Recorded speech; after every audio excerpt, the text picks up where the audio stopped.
Hello बच्चों। आज आप लोगों के लिए मैं मैट्रिक्स चैप्टर का एमसीक्यू क्वेश्चन लेकर के आया हूँ। ठीक है। तो ये जो एमसीक्यू क्वेश्चन सभी कॉम्पिटिटिव एग्जाम के लिए हेल्पफुल होगा। चाहे आप एनडीए का दे रहे हो, एमसी एंट्रेंस का दे रहे हो, मेंस एग्जाम दे रहे हो, या आप सीबीएसई जो एग्जाम कंडक्ट करवा रही है उसमें जो एमसीक्यू क्वेश्चंस पूछे जाएंगे, तो वो सभी एग्जाम को देखते हुए मैंने एक पैटर्न ले करके आप लोग के लिए इंपॉर्टेंट क्वेश्चन बना करके लाया हूँ मैं। ठीक है। तो काफी ज्यादा हेल्पफुल होने वाला है। ठीक है। ऐसा कोई एग्जाम में नहीं लिखा हुआ है कि इसके क्वेश्चंस यहाँ पे नहीं आएंगे, इसके क्वेश्चंस यहाँ पे नहीं आएंगे। ठीक है। आप लोग को करना क्या है, आप लोग को कॉन्सेप्ट जानना है और उस पे काम करना है। ठीक है। स्टैंडर्ड, हाँ, मैं इससे सहमत हूँ कि स्टैंडर्ड थोड़ा सा किसी एग्जाम में हाई लेवल का होता है, मतलब कि थोड़ा सा ऊपर लेवल का होता है, थोड़ा सा नीचे लेवल का होता है। That doesn't matter. हम लोग को क्या करना है, हम लोग को अपने काम पे फोकस करना है। ठीक है। चलो स्टार्ट करते हैं क्वेश्चन नंबर 1 से। तो क्वेश्चन नंबर 1 यहाँ पे आप लोगों को दिख रहा होगा कि if a matrix A is symmetric as well as skew symmetric, then A is, मतलब कह क्या रहा है ये क्वेश्चन कह रहा है कि अगर कोई मैट्रिक्स, जैसे अगर कोई मैट्रिक्स सिमेट्रिक है, ठीक है, as well as skew symmetric मतलब दोनों है, तो फिर आप ए को क्या बोलेंगे, उस मैट्रिक्स को क्या बोलेंगे। तो चलिए आइए देखते हैं। सबसे पहले मैं आपको बताता हूँ कि सिमेट्रिक मैट्रिक्स और स्क्यू सिमेट्रिक मैट्रिक्स होता क्या है। ठीक है। तो देखिए यहाँ पे अगर मैं बोलूँ सिमेट्रिक के लिए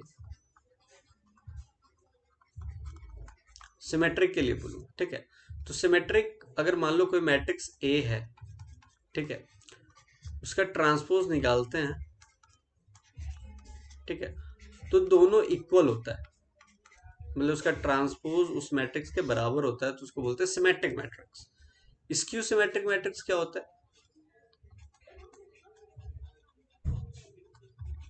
स्क्यू सिमेट्रिक मैट्रिक्स क्या होता है, एक मैट्रिक्स है, ठीक है, ट्रांसपोज निकाला आपने, ठीक है, तो वो जो है वो नेगेटिव में आ गया। जैसे मान लो नेगेटिव में कैसे आ गया, जैसे कॉमन लोग है ना, तो आ जाता है वो नेगेटिव में। ठीक है। तो इसको बोलते हैं स्क्यू सिमेट्रिक। तो अब ये क्वेश्चन में ये कह रहा था कि एक मैट्रिक्स है जो सिमेट्रिक भी है और स्क्यू सिमेट्रिक भी है। तो अब देखो माइनस साइन अगर मैं इधर कर देता हूँ तो कोई दिक्कत वाली बात नहीं, मैं ए ट्रांसपोज माइनस ए भी लिख सकता हूँ, ऐसा कोई इशू नहीं है। तो अगर कोई सिमेट्रिक भी है, स्क्यू सिमेट्रिक भी है, तो अब भैया ये इक्वेशन नंबर 1 ले लो, इक्वेशन नंबर 2 ले लो। तो फ्रॉम इक्वेशन 1 एंड 2 अगर ए ट्रांसपोज सेम है, तो ये और ये भी इक्वल हो सकता है, तो एकदम लिखेंगे ए इक्वल्स टू माइनस ऑफ ए। तो माइनस ऑफ ए उधर चला जाएगा, तो ए प्लस ए इक्वल्स टू क्या हो जाएगा, जीरो। तो इधर हो जाएगा 2a इक्वल्स टू जीरो। तो ए इक्वल्स टू क्या हो गया, जीरो। मतलब क्या हुआ, वो मैट्रिक्स नल मैट्रिक्स होगा, तभी उस मैट्रिक्स को हम symmetric as well as skew symmetric बोलेंगे। गॉट इट, क्लियर है। तो देखते हैं ऑप्शन नंबर कौन सा है।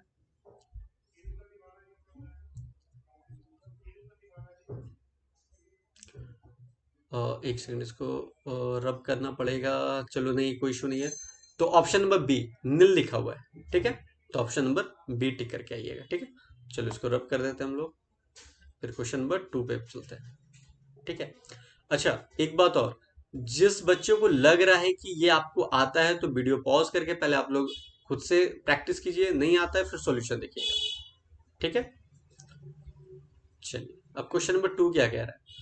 क्वेश्चन नंबर 2 ये कह रहा है आपसे कि if A and B are two matrices such that A B equals to A and B equals to B, तो B square is equals to क्या होगा।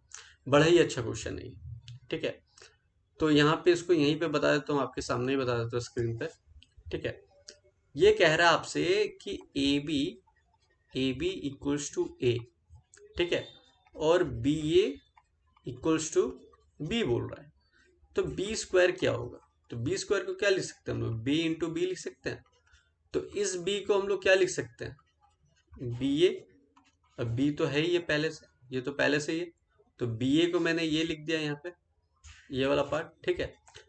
तो बी ए बी ऐसे लिख सकता हूँ, एकदम लिख सकते हैं। ए बी को क्या लिख सकता हूँ मैं, ए बी क्या है यहाँ पे, ए है, तो फिर से ये बी ए हो जाएगा। तो बी ए को मैं क्या बोल सकता हूँ, बी ए को मैं बी बोलता हूँ, तो बी हो गया, मतलब बी स्क्वायर किसके बराबर हो गया, बी के बराबर हो गया। ठीक है। तो इसका ऑप्शन ए हो जाएगा। ठीक है।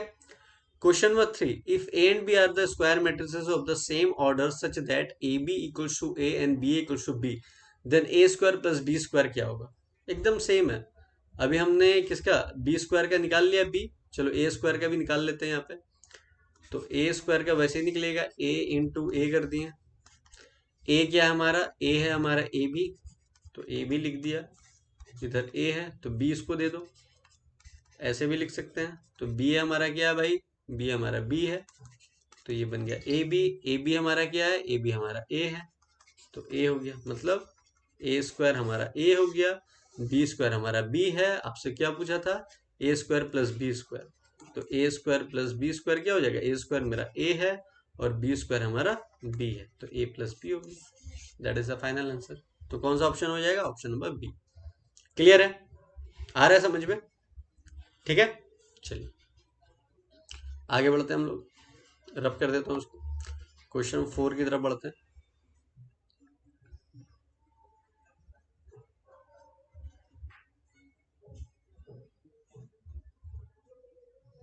जब तक मैं रब कर रहा हूं आप लोग नेक्स्ट क्वेश्चन थिंक कीजिए, है ना। चलिए क्वेश्चन नंबर 4 कह रहा है इफ ए इक्वल्स टू, एक मैट्रिक्स दिया हुआ है तो ए रेज़ पावर 5 बोल रहा है फाइंड आउट करने के लिए। चलिए आपकी स्क्रीन पे ही मैं कर देता हूँ। अच्छा ये थोड़ा सा लंबा जाएगा तो मैं व्हाइट बोर्ड ले लेता हूँ, ठीक है, अच्छे से समझ में आएगा ये।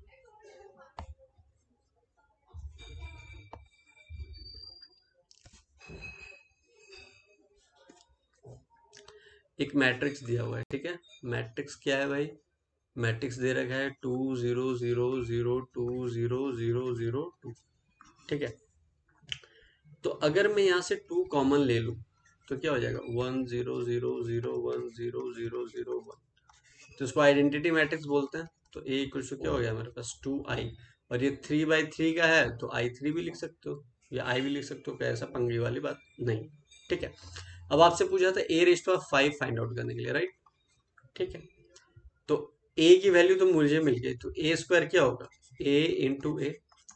तो ए मेरा है 2i, इधर भी 2i, तो कितना हो जाएगा? 2 2 या 4, 4i²।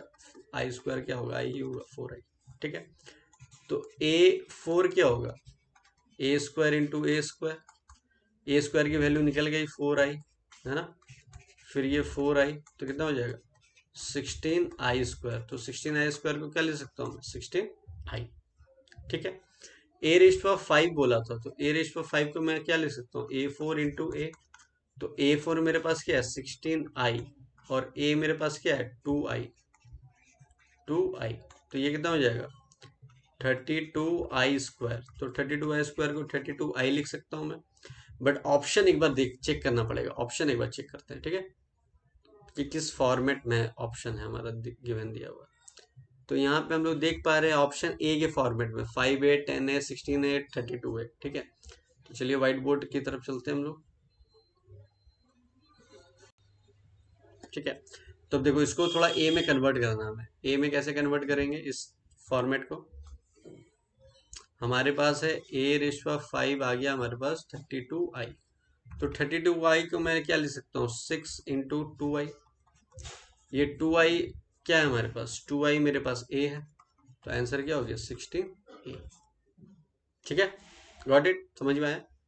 कोई नहीं, चलते हैं आगे नेक्स्ट क्वेश्चन में। रब कर देता हूँ इसको। आप लोग स्क्रीनशॉट ले लेना अगर, ठीक है।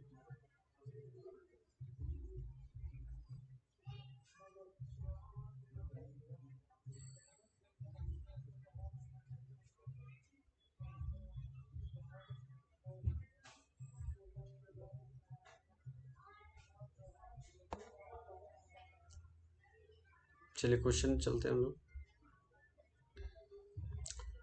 नेक्स्ट क्वेश्चन है question number 5। If for a matrix A cube equals to I, तो ए इनवर्स क्या है?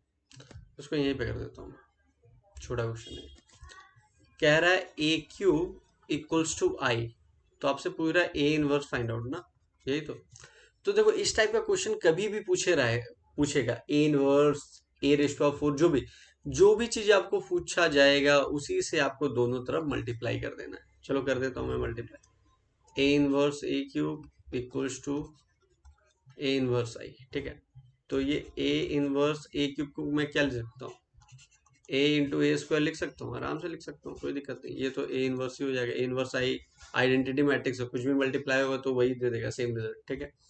तो A inverse A cancel out हो गया, तो ए स्क्वायर इक्वल टू क्या हो गया, ए इनवर्स आ गया, फाइंड आउट हो गया। ऑप्शन कौन सा, ऑप्शन नंबर ए। क्लियर है, चलिए इसका नेक्स्ट क्वेश्चन देखते हैं। क्वेश्चन नंबर 5 भी हो गया, क्वेश्चन नंबर 6 में चलते हैं।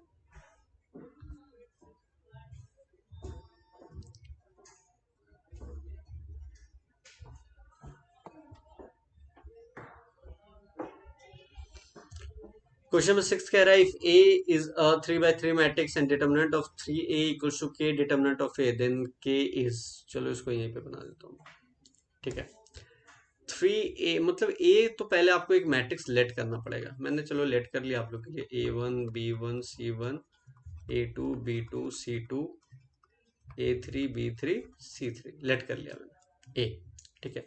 तो 3a क्या हो जाएगा भाई, तो मैट्रिक्स है ना भाई, सबसे मल्टीप्लाई होगा, तो यही मैं कर दूं क्या, 3a तो सब में 3, सब में 3, सब में 3, 3 3 3 3 3 3 सब में कर देगा, ठीक है।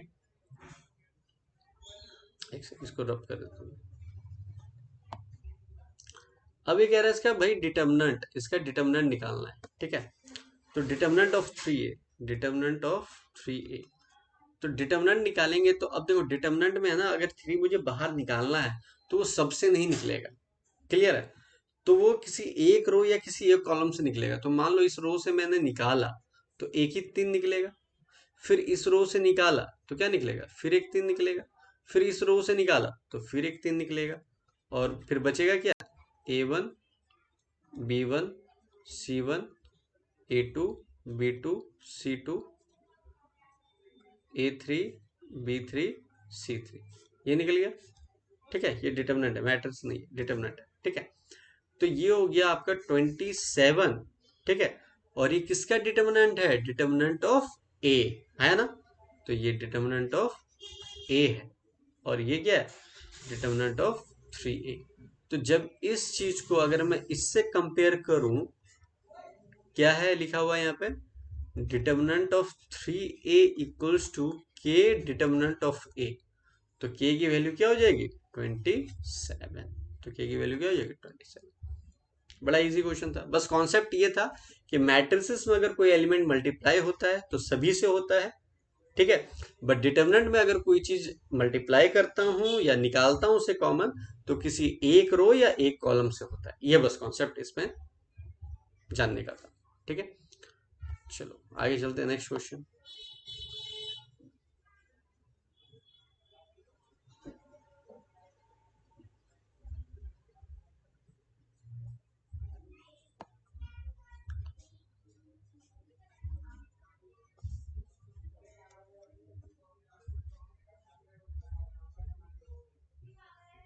नेक्स्ट क्वेश्चन हमारा क्वेश्चन नंबर 6 हो गया हमारा, क्वेश्चन नंबर 7, हाँ 7th प्रॉपर्टीज वाला है, ठीक है। 7 नंबर कह रहा है if A is a square matrix of order 3 with determinant of A, मतलब आपको क्वेश्चन नंबर 7 में आपको डिटर्मिनेंट दे रखा है 4, डिटर्मिनेंट ऑफ ए 4 दे रखा है, आपसे कह रहा है माइनस ऑफ ए डिटर्मिनेंट क्या होगा। तो इसकी एक प्रॉपर्टी है, इसकी एक प्रॉपर्टी क्या है, तो आपको बताना पड़ेगा ये प्रॉपर्टी बताना कि आपको याद करके रखना पड़ेगा, ठीक है। क्या होता है मैं बता देता हूँ, के ऑफ ए इक्वल्स टू क्या होता है, के ऑफ ए, एक सेकंड मेरा बार बार फोन आ रहा है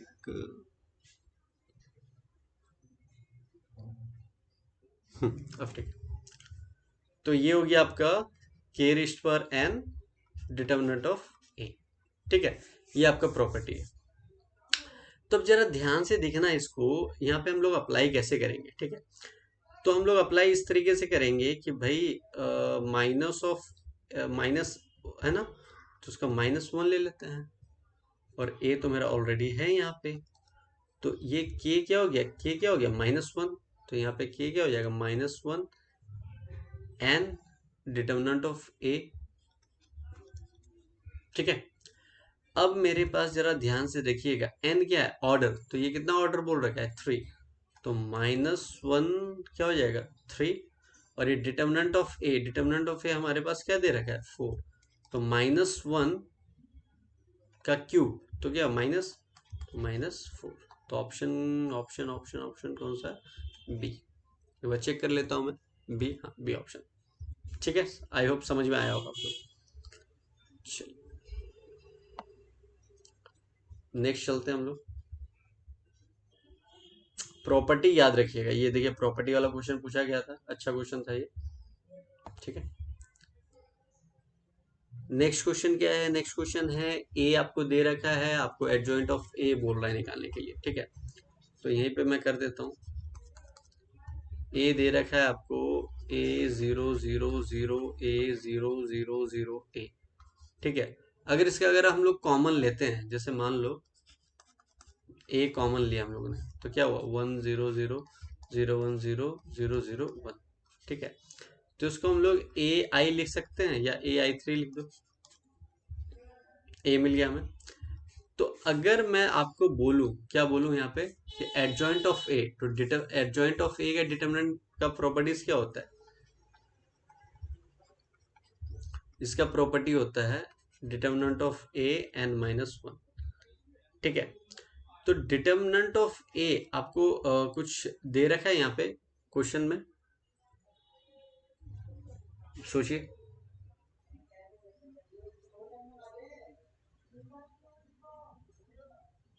देखो ऑर्डर तो n पता है, ऑर्डर हमारा क्या है 3/3 का है, तो वो तो पता चल रहा है हमें। एक बार मैं चेक कर लेता हूँ, 3/3, हाँ ठीक है।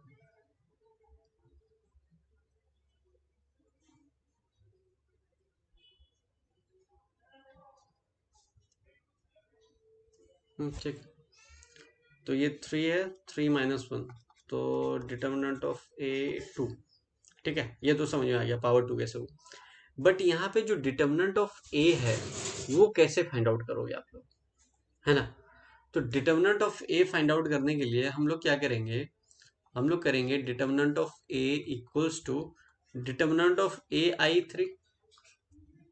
ठीक है, तो AI3 अब कैसे होगा ये, मैं आपको बता रहा हूँ कि जैसे मान लो फॉर एन एग्जांपल, अगर मैं इसको ऐसे लिख दूं, अभी जैसे आपको कॉन्सेप्ट बताया था, जैसे एक मैट्रिक्स है, ठीक है, ठीक है, जैसे I3, अच्छा चलो मैं ना इसी पे आपको सॉल्व करके अच्छे से बता देता हूँ। देखिए AI3 का डिटर्मिनेंट, इसका मतलब हो गया A 0 0 0 A 0 0 0 A, ये हो गया इसका मतलब। ठीक है, तो मतलब ए इस रो से निकलेगा, एक ए, फिर एक ए से निकलेगा, फिर एक ए से निकलेगा। ठीक है, अंदर क्या हो जाए 1 0 0 0 1 0 0 0 0 1, तो इसका मतलब क्या हो गया A³ I। आया समझ में। तो A³ I को हम लोग A³ भी तो लिख सकते हैं, क्योंकि इसका डिटर्मिनेंट तो 1 ही होगा। क्लियर है, क्लियर है। तो A³ हम लोग डायरेक्ट, मतलब हमको डिटर्मिनेंट ऑफ ए मिल गया A³, तो यहाँ पे डाल दो A³ के पावर में 2, तो क्या हो जाएगा ए की पावर में 6, तो यहाँ पे ए की पावर में 6 टिक कर देंगे। ठीक है, वैसे यहाँ पे आई मत लिखना, क्योंकि आइडेंटिटी मैट्रिक्स है नहीं, ये डिटर्मिनेंट है, तो आई यहाँ पे नहीं लिखेंगे, डायरेक्ट हमारा A³ आ गया। इसका डिटर्मिनेंट निकालोगे तो 1 को रखें, ये और ये कैंसिल आउट हो गया, 1 1 या 1 0, तो 1 ही तो आएगा। ठीक है, क्लियर है। चलो नेक्स्ट क्वेश्चन चलते हैं, ये भी अच्छा क्वेश्चन था, बस प्रॉपर्टी याद रखिएगा, हो जाएगा कुछ।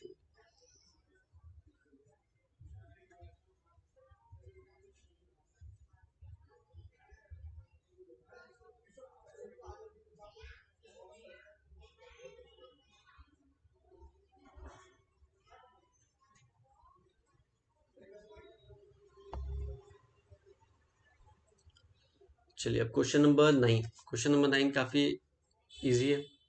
क्या ये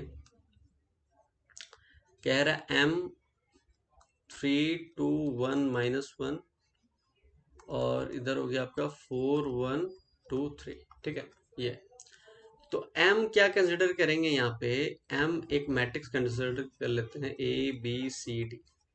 अब आप बोलोगे कि सर ये ए बी सी डी क्यों कंसिडर करा, मतलब 2x2 का मैट्रिक्स ही क्यों कंसिडर करा, आप 2x3 का भी कर सकते थे, 3x2 का भी कर सकते थे, यही क्यों करा। मैं बोलूंगा आपको कि इसका ऑर्डर लिखो 2x2, इसका भी ऑर्डर लिखो 2x2। मतलब क्या हो गया, ये दोनों मैट्रिक्स मल्टीप्लाई होने के लिए ये मैच करना चाहिए, और ये आपका देता है आंसर। ठीक है, तो आंसर मतलब ये दोनों मल्टीप्लाई होकर के 2x2 का मैट्रिक्स बनेगा, तभी तो इसके साथ इक्वेट करेंगे, क्योंकि इधर भी मेरा 2x2 है।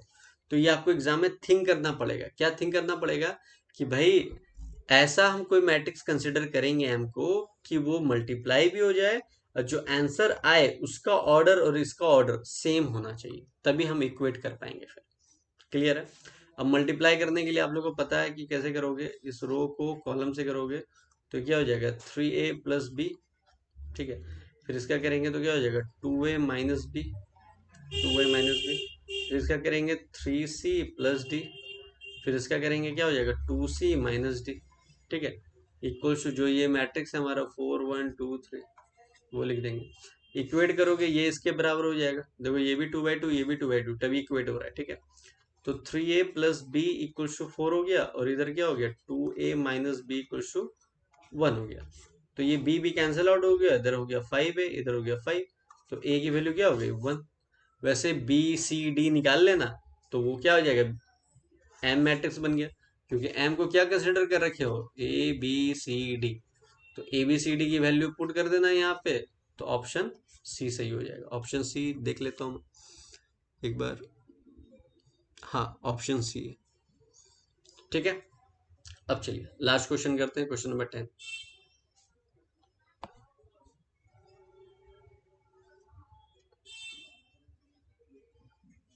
इक्वेशन निकालने दिखा दिया है, सिखा भी दिया है। अब ए बी सी डी की वैल्यू तो आप लोग फाइंड आउट कर ही सकते हो। ठीक है, चलिए लास्ट क्वेश्चन लेते हैं, क्वेश्चन नंबर 10। एक मैट्रिक्स दे रखा है और आपको ए रेस्ट पर एन बोल रहा है फाइंड आउट करने के लिए। काफी आसान क्वेश्चन है। ठीक है, इसको हम लोग व्हाइट बोर्ड पे करते हैं।